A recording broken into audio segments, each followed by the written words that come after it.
Disclaimer. This video presents a historical account of Major Lee Lu, 1935 to 1969, and his legacy. The information is drawn from publicly available records, documented sources, oral histories, and historical research.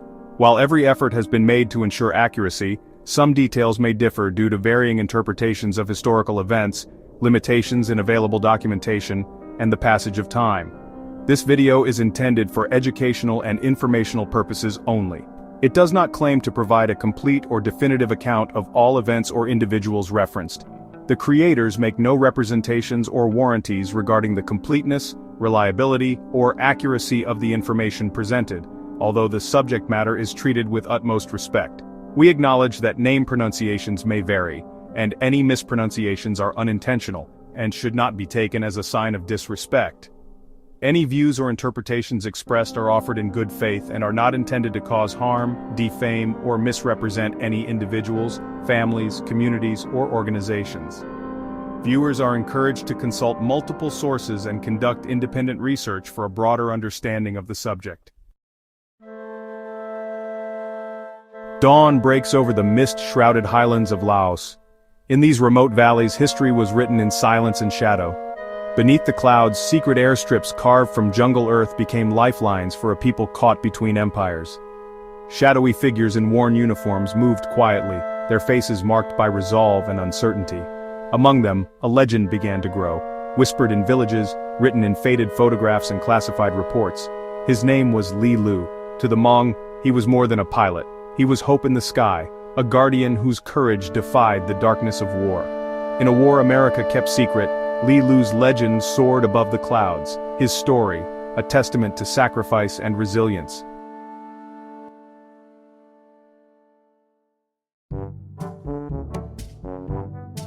In the highlands of Xiangkwang province, the Hmong people rose each day to the rhythms of the land. Lee Lu was born in 1935 into a world of misty mornings, family rituals, and the quiet strength of a community shaped by hardship and hope. Family was the heart of Hmong life. Old photos show Lee as a boy beside his parents, learning the values of respect, resilience, and tradition. Ceremonies marked every season, weddings, harvests, and the new year, each a thread in the fabric of their identity. The scars of French colonial rule lingered. Lee's generation grew up hearing stories of lost land and forced migration. Yet there was pride in their heritage, preserved in hand-stitched clothing, schoolbooks, and letters exchanged between distant relatives. As a young man, Lee trained to be a teacher, returning to his village to guide the next generation. But the winds of war were rising. General Vang Pao, a charismatic leader, called for volunteers to defend their homeland. The decision weighed heavily on every family. My father said, "To fly is to risk everything, but to do nothing is to lose our home."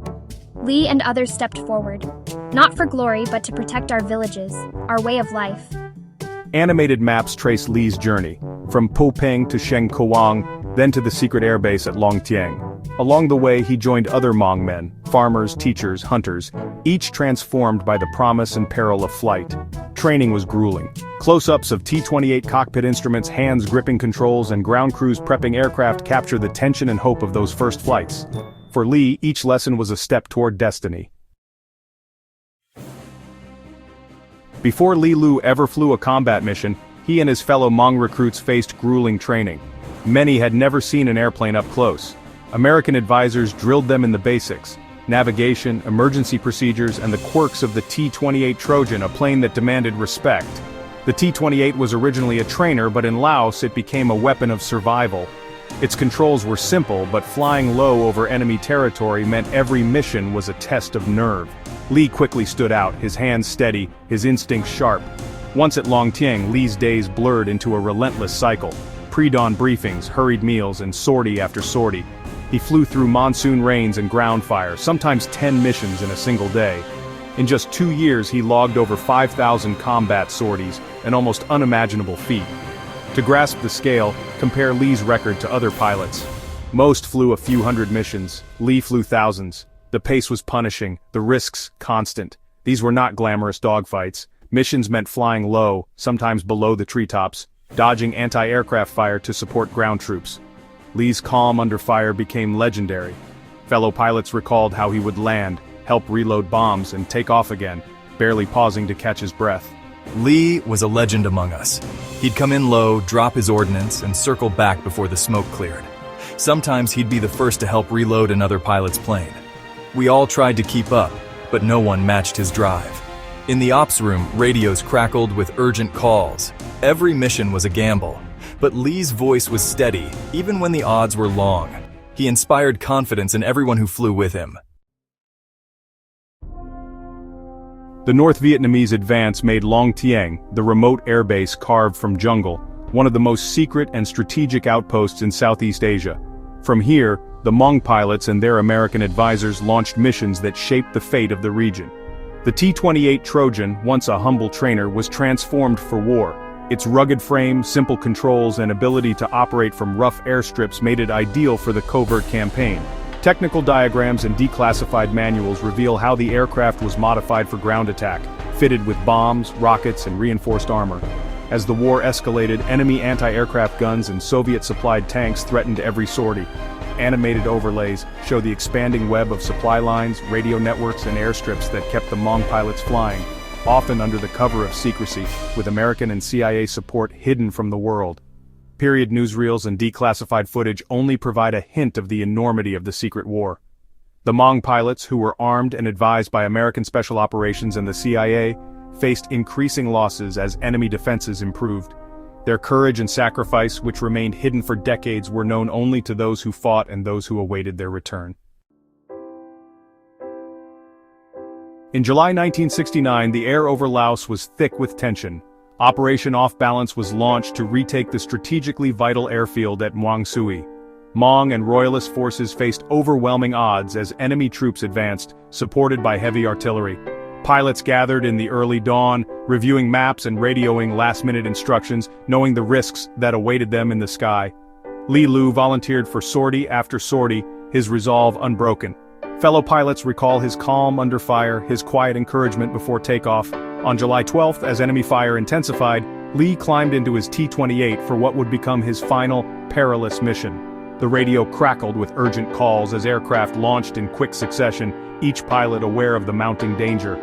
Witnesses were taken aback as Lee's T-28 was suddenly hit by anti-aircraft fire near Muang Sui. The plane spiraled down, vanishing into the mountains near Ban Pu Pyong Noi. News of his loss swept through the airbase and Hmong villages. Radios fell silent. Men wept openly. For many, it felt as if hope itself had been shot from the sky. The aftermath was somber.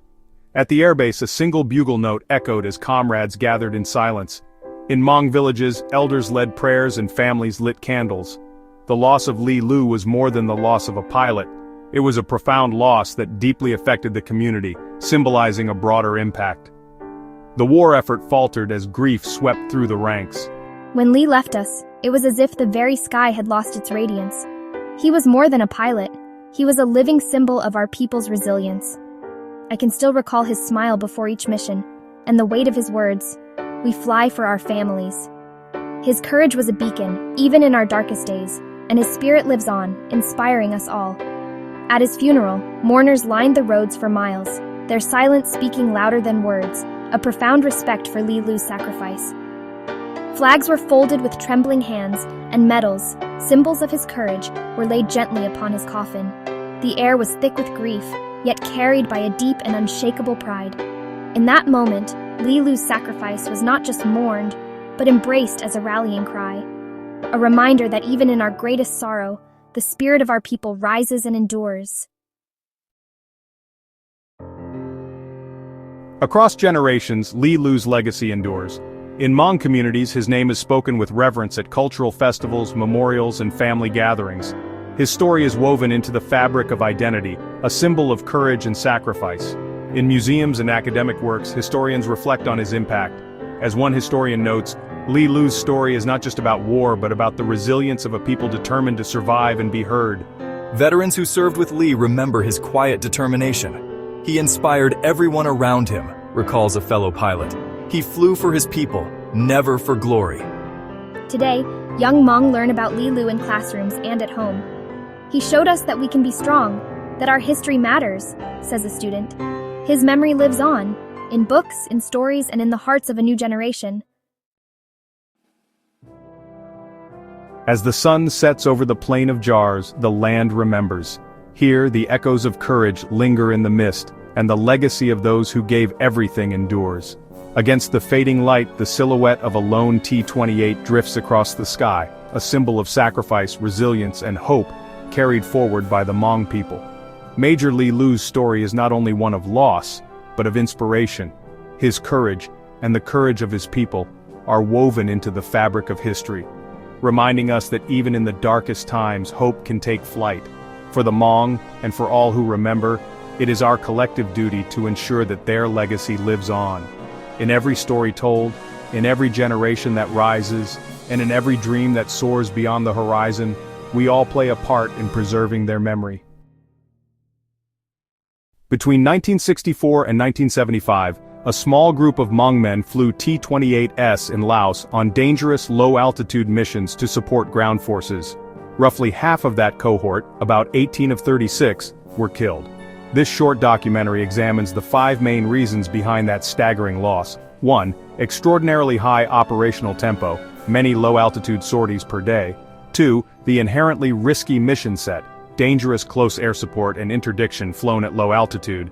3. Effective enemy air defenses, AAA, small arms and increasing PAVN capabilities. 4. Aircraft and logistics shortcomings, aging single-engine T-28s, maintenance and spare parts problems. And 5. Limited pilot experience, fatigue, and a command culture that normalized repeated, dangerous missions.